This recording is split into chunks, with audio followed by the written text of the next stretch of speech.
Dans cette vidéo mania, nous allons voir comment, après avoir réorienté un point de pivot, comment remettre les valeurs à 0.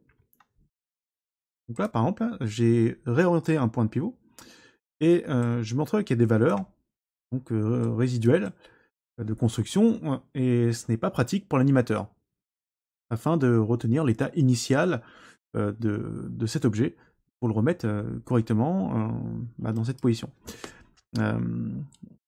Certains d'entre vous vont me dire « Ah, simplement ce qu'il faut faire, c'est cliquer sur Modify et on fait un Freeze Transform. » Donc allons-y, si je fais un Freeze Transform, voyons voir ce qui se passe.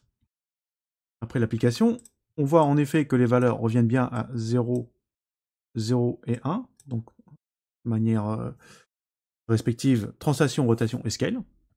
Sauf que là, j'ai l'axe X, au lieu de pointer vers le haut, comme tel était mon souhait, il repointe vers nous, c'est-à-dire qu'il est refait exactement comme sur l'axe du monde.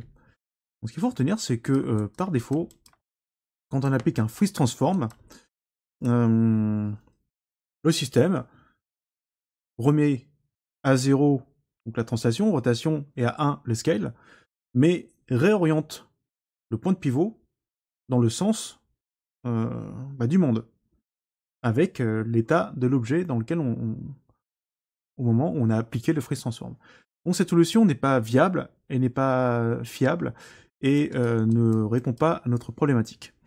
Donc là, ce que je vais faire, je vais réorienter l'axe X vers le haut, l'axe Y vers la droite.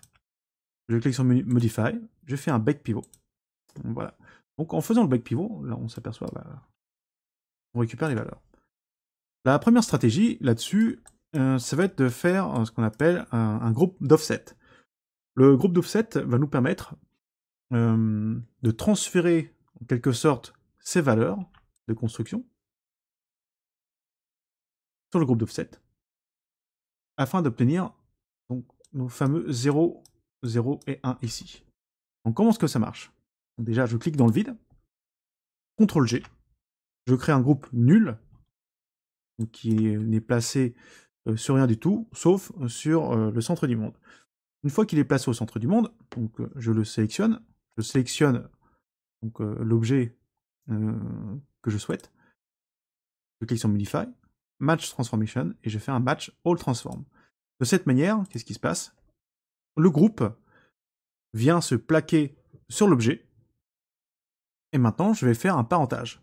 Donc, je vais demander à ce que l'objet soit enfant du groupe nul qui va devenir le parent.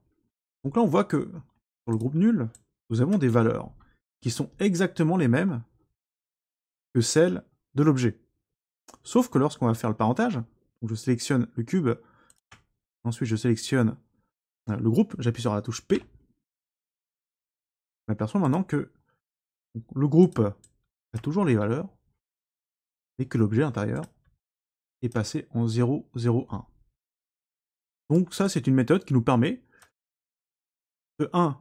Réorienter le point de pivot comme on souhaite, et de 2. De remettre les valeurs de manière initiale pour qu'elles soient beaucoup plus pratiques à réinitialiser pour l'animateur. Donc en mettant 0, 0 et 1 de manière respective en Translate, Rotate et Scale. N'hésitez pas à revoir cette vidéo, refaire la manipulation, le refaire plusieurs fois afin de bien comprendre comment ça marche et quels sont les tenants aboutissants. Donc là, ce qu'il faut comprendre, c'est que par un système d'héritage, nous avons le groupe qui transfère ses coordonnées au cube, et comme le cube il est dans son espace local, eh bien, il a les coordonnées 0, 0 et 1.